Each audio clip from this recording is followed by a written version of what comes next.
Começa agora mais uma edição do Papo com Ela. Eu sou Michele Figueiredo e no programa de hoje você acompanha uma discussão sobre as formas de se manter atualizado nesse contexto mundial que a gente vive, de inovação tecnológica que a todo momento exige uma nova competência da gente. A gente conversa ainda aqui no Papo sobre a dor emocional que acaba influenciando na forma como a gente se alimenta. Você também confere aqui uma discussão sobre a necessidade de educação financeira para crianças e adolescentes. Então prepara o teu café e vem comigo conferir o que o Papo preparou para você.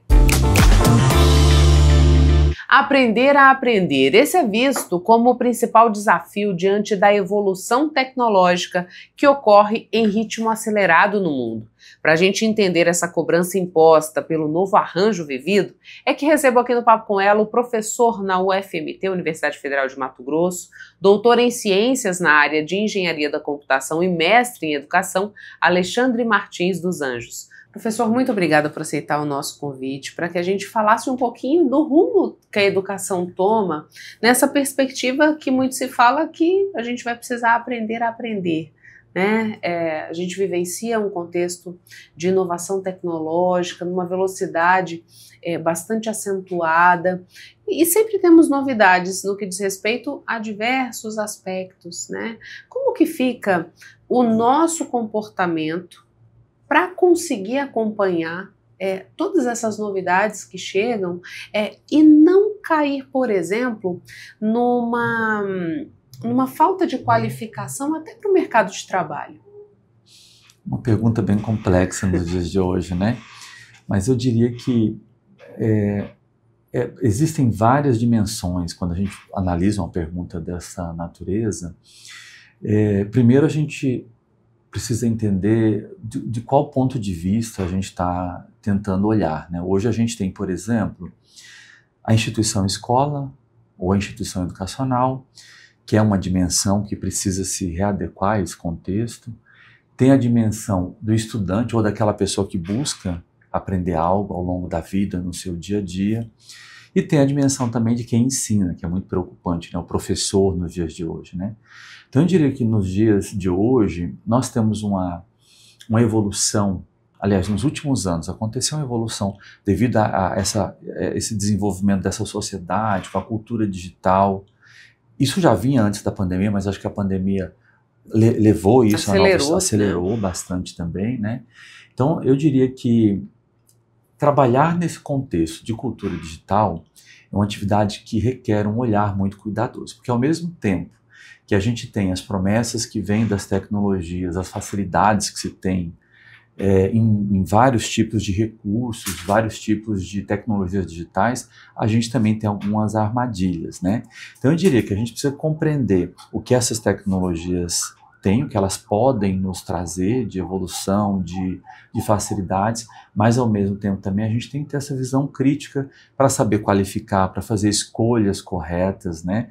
Para nos atender de fato a determinados objetivos, principalmente aqueles que são educativos, né? Nesse contexto, professor, conversando com outros professores, inclusive do Instituto Federal de Mato Grosso, eles diziam assim, olha, a gente está tendo uma preocupação em como construir trabalhos para esses estudantes, porque muitas vezes a gente sabe que eles jogam numa IA generativa, ali eles encontram uma resposta, não tem um engajamento tão profundo para poder saber se aquilo de fato é real ou não, se procede ou não, e nos entrega aquele trabalho. Então a gente está tentando de alguma maneira trabalhar a pesquisa mais em sala de aula, para que de fato esse estudante ele tenha um aproveitamento real desse momento de pesquisa, de estudo, de ensino, né? A gente precisa trabalhar esse senso crítico, professor, não só dos estudantes, mas da população no que diz respeito à facilidade que esse tipo de inteligência artificial oferece nos dias de hoje? Com certeza, né? Eu diria que os professores eles estão muito preocupados, né? E como é engraçado, há pouco tempo atrás nós estávamos preocupados com a tal da cola, com os métodos, né, não muito leais ao processo de aprendizagem, ao qual o estudante tentava pular um processo de aprendizagem. Muitas vezes você não imaginava que você não ia ter uma pessoa preparada para aquele contexto. Hoje, a gente tem outras questões que nos preocupam, como é o caso da IA generativa, né? E isso vem, né? Eu trabalho com educação à distância. A gente ainda tem uma preocupação maior, que o nosso estudante não está ali perto, não está na sala de aula. E hoje, o estudante que ele não conseguiu compreender o prejuízo que ele tem nesse contexto, de usar uma IA para responder um questionário, para fazer uma atividade e simplesmente faz um copiar e colar, ele não consegue compreender que futuramente ele pode ser um médico, que muitas vezes pode colocar a vida das pessoas em risco, ele pode ser uma pessoa, um engenheiro que vai fazer uma construção que venha a ruir. Então, você colocou uma palavra-chave muito importante: compromisso, sensibilidade, né, ao problema que isso pode ocorrer. E aí a gente precisa pensar na formação do professor, mas também na conscientização dos estudantes. Eu sempre digo em sala de aula, mesmo que em aulas à distância ou presencial, que a grande diferença que está, seja no estudante presencial ou à distância, é em cima dessas palavras, né? Compromisso. E eu uso muito exemplo. Eu tenho uma atividade que eu desenvolvo com os meus estudantes. Se esse estudante ele vai buscar a IA para resolver e simplesmente colocar até lá, não tem problema. Mas o dia que ele precisar daquele conhecimento, ele vai competir com a inteligência artificial. Agora, por um outro lado também, há outras possibilidades que esse docente pode trabalhar, em se tratando de um docente, além da conscientização, que são as metodologias, né? Eu costumo dizer que um casamento perfeito para você ter uma aprendizagem de qualidade é trabalhar a evolução nos aspectos metodológicos, junto com a evolução tecnológica. E aí, quando você fala de metodologia, a gente tem hoje as metodologias inovativas, as metodologias ativas, né? E há determinadas competências que elas precisam ser trabalhadas melhor, inclusive que dificilmente não serão substituídas tão facilmente como aquelas que são as competências socioafetivas, né? Trabalhar em grupo, trabalhar em times, trabalhar em equipe, né? Desenvolver um projeto utilizando uma visão centrada na solução de problemas, ou desenvolver um projeto para realizar algo a partir de um objetivo. Então, há aspectos que envolvem abordagem metodológica que podem ajudar muito a reduzir um pouco essa barreira. Mas uma coisa que eu sempre digo, a escola, ela trabalha normalmente, a escola, quando eu digo as instituições educacionais, elas trabalham muito em cima de algo que a gente chama de currículo. E o currículo ele não pode ignorar aquilo que está no seu entorno. Então hoje eu diria que há professores que condenam a IA, mas a inteligência artificial está aí. Ela pode ser utilizada para o bem e pode também ser utilizada para o mal. Então o papel do educador é saber, sempre estar se aperfeiçoando, compreendendo as metodologias e as novas formas que você tem de trabalhar o processo de ensinar e aprender, para que se saia daquele aspecto clássico, né, metodológico, que se tem professor que ensina e o aluno que aprende, unidirecional, né? Compreendendo que a gente tem essa mudança no mundo hoje que vive em tempos de cultura digital e com essa disrupção que a gente tem ali no mundo das tecnologias e da educação. Falando dessa mudança, dessa direção unilateral do ensino-aprendizagem, o senhor já dizia no começo da nossa conversa de que o ensino ele não está mais em quatro paredes, né? Hoje a gente tem muitas fontes de onde beber e isso exige que a gente procure tornar essa atividade atrativa, né, essa forma de exposição atrativa e participativa também. Nesse contexto, professor, como é que o senhor tem visto o comportamento dos estudantes, né? Porque muitas vezes a gente escuta relatos assim, olha, agora para a gente prender a atenção do aluno está um desafio extra, né? A gente precisa competir com um celular que descarga aquela dose de dopamina, você fica ali rolando o feed incessantemente, né? Como é que está esse dia a dia em sala de aula para se adequar a esse novo contexto? Eu diria que esse cenário ele acontece em dois mundos. Né? A gente tem hoje a escola, ou as instituições educacionais formais, em que os estudantes lá estão imersos, e também tem aquela aprendizagem que se dá ao longo da vida, que não é formal, né? Se você me permite dar um exemplo de casa, eu falei do fazer arroz. E uma coisa simples como fazer arroz, eu dei um outro exemplo complexo, que é você construir foguetes, né? Quando eu fui aprender arroz, eu tive uma professora que era minha avó, na época, né? E aí eu estou saindo de dentro da escola e vindo para fora, para o meu dia a dia. E ali eu lembro que a minha avó fazia um arroz muito gostoso, que me chamava a atenção, mas eu tinha um desejo de aprender a fazer, porque ela fazia um arroz como ninguém fazia naquela época. Então, a minha avó ensinou coisas importantes. Ela me ensinou o segredo para o arroz não sair empapado, né? E eu não conseguia, arroz soltinho, gostoso. E aí, quando a gente traz isso para o mundo educacional, uma coisa importante, uma palavra-chave, objetivo. Onde você quer chegar? Uhum. Tem muitas pessoas hoje que querem aprender algo, elas vão na internet porque elas estão motivadas, elas estão dispostas a querer aprender.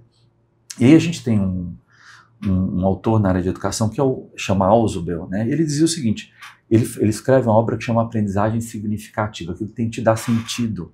Você tem que querer ir até lá, você tem que ser despertado. E o Ausubel trouxe nesta obra, a gente aprende muito com ele, e é uma tarefa muito difícil para um professor dar sentido a esse processo. Quando a minha avó, voltando ao arroz, me ensinou, lá hoje, quando eu sou um estudioso da área de educação, eu vim entender que na época eu tinha um objetivo. Era educacional, era minha avó que ali estava ensinando. E ela tinha um método, tinha um segredo sobre como fazer arroz. E ali e aí eu comecei a perceber que eu podia aprender de várias formas. Fazendo, implementando, isso é uma competência cognitiva. Da mesma forma que alguém que vai fazer uma cirurgia tem que fazer, tem que colocar em prática. Ele pode tremer ao fazer e dar tudo errado numa cirurgia. Fazer o arroz, se eu não souber mexer, e no outro momento eu tenho que, de alguma maneira, trazer resultados. E a grande questão que a gente tem que pensar é, ao final, quem que tinha que aprender? Era eu ou era a minha avó? Eu enquanto estudante. E aquilo tinha que fazer significado para mim.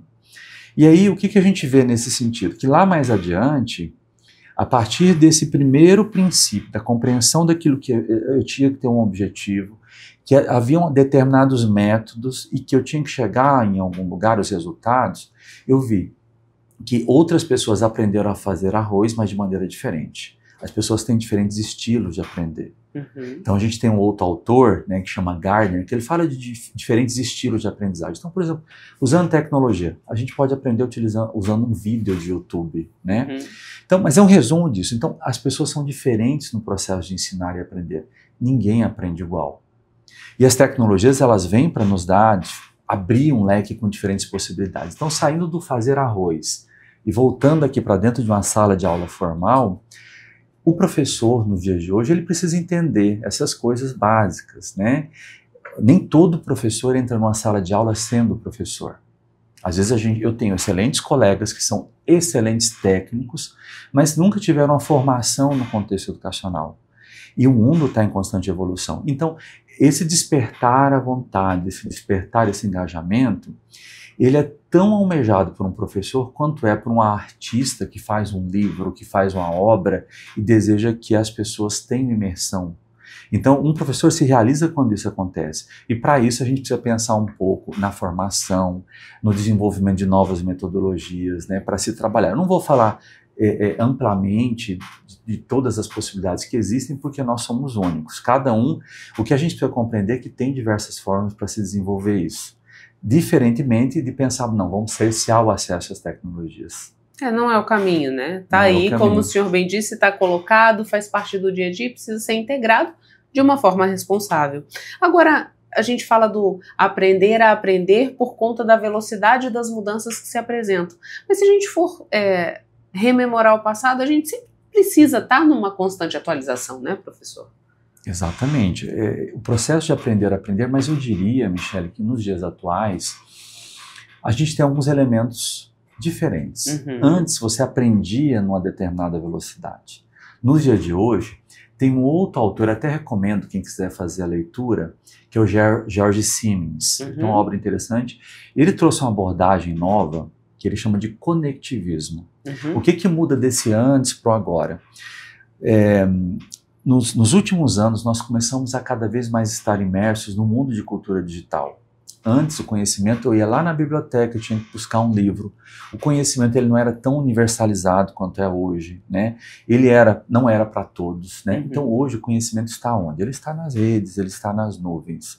Esse autor canadense, que é o George Siemens, quando ele criou essa abordagem, ele disse o seguinte, olha, hoje, o conhecimento ele está nas nuvens, em pontos onde a gente pode chegar até ele. E o nosso grande desafio é, metodologicamente, você entender como é que você pode acessar esse conhecimento. E aí você tem diversas formas, diversas tecnologias, né? Algumas disruptivas ou não. E como é que você desenvolve métodos, como é que você se autoconhece, o seu estilo de aprendizagem, como é que você trabalha em grupo, em equipes, para que você consiga desenvolver a aprendizagem, a sua aprendizagem, né? Muitas vezes até de maneira independente, porque isso você vai encontrar no seu dia a dia. Aquele que consegue aprender rápido nas organizações, na vida, no seu dia a dia, em uma sociedade competitiva, obviamente ele vai se destacar. No seu dia a dia ele vai conseguir chegar mais longe. E aí o Siemens faz uma crítica muito grande às abordagens anteriores. Conhecimento não é aquele que está memorizado, que está aqui. É aquele que está na grande nuvem e ele acredita muito na tua capacidade enquanto indivíduo de aprender, de se apropriar desse conhecimento e se adaptar rapidamente a novas realidades. Talvez o desafio, então, seja encontrar um método eficaz para que essa atualização aconteça da melhor forma possível. Perfeitamente. Primeiro se autoconhecendo, conhecendo o seu estilo de aprendizagem. Algumas pessoas são mais visuais, algumas mais auditivas, né? Tem testes para isso na internet, né? E a partir desse momento você compreender, né? E conhecer um pouquinho, interessante ler sobre metodologias ativas. Aprendizagem em grupo nos dias de hoje, o trabalho em equipe é essencial. Você tem um problema nas redes digitais. Olha, eu preciso, estou fazendo uma coisa simples como uma atividade de escola, mas você consegue se conectar em fóruns, em debates, buscar ajuda para realmente você se autodesenvolver e não permitir que a inteligência alheia, por exemplo, a IA generativa, se desenvolve, porque ela aprende. No futuro, nós já estamos concorrendo com a IA em algumas profissões, em alguns lugares, né? Então você tem que acreditar em si próprio, se autoconhecer, entender quais são os seus melhores estilos, que recursos você consegue alcançar, aprender a utilizar esses recursos de maneira educativa e também como desenvolver atividades apropriando-se dessas tecnologias. Professor, diante dessa abundância de conhecimento que está disponível, como o senhor disse, nas nuvens, né?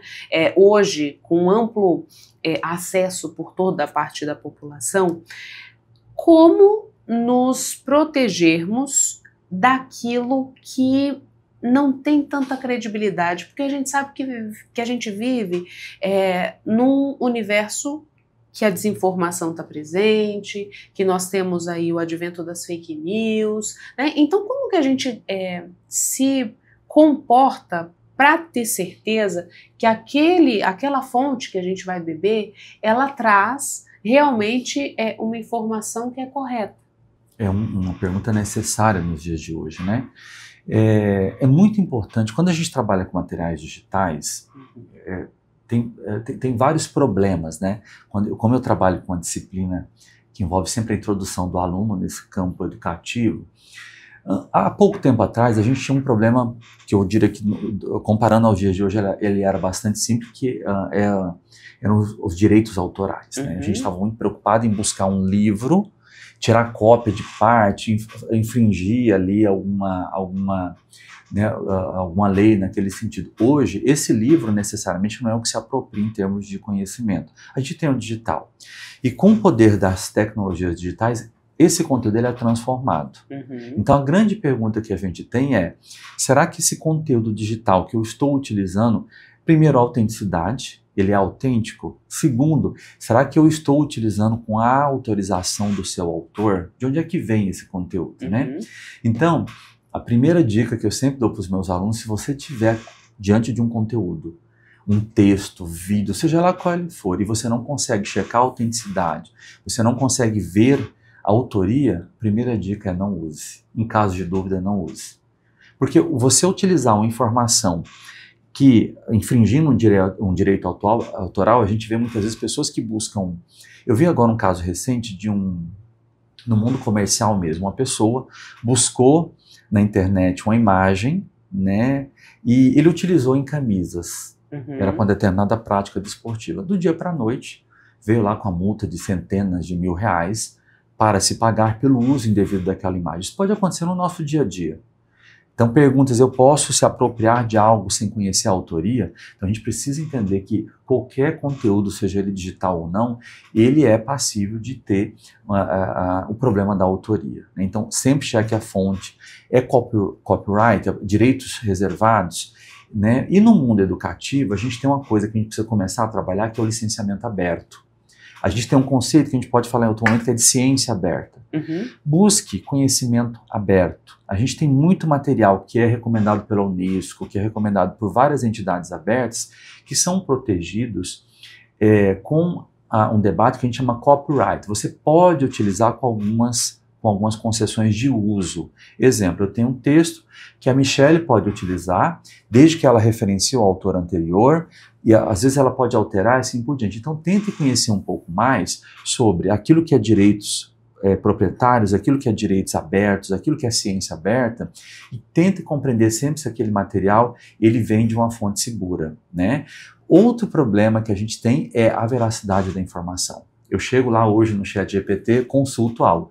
O ChatGPT ele trabalha com padrões, ele copia algo de outros lugares. Você tem um grande risco de que aquela fonte tenha sido copiada de alguém, que ela tenha sido plagiada por alguém. E aí a gente tem inúmeras ferramentas na internet hoje para poder descobrir o que tem, se determinado texto é plagiado ou não, e até se ela vem de um padrão algoritmo de IA generativa, né? Então a gente precisa ter esse cuidado de quando for utilizar um determinado conteúdo que é gerado por IA generativa, tente consultar a fonte. A própria em muitos casos, ela te dá a fonte, e mesmo que a IA generativa te dê a fonte, tente ver a sua autenticidade. Mesma regra vale para vídeo de TikTok, para vídeo de Instagram, né? A gente vive numa sociedade de fake news. Aí a gente vê inocentemente, às vezes os nossos avós e familiares fazerem circular vídeos falsos, né? E o quanto isso afeta uma sociedade no seu contexto político, cultural, né? Até na criação de preconceitos, de problemas que emergem no nosso dia a dia. Então sempre temos que se apropriar da informação, reconhecendo a sua fonte, a sua autenticidade, para que a gente não propague isso de maneira indevida e faça uso de forma comprometedora.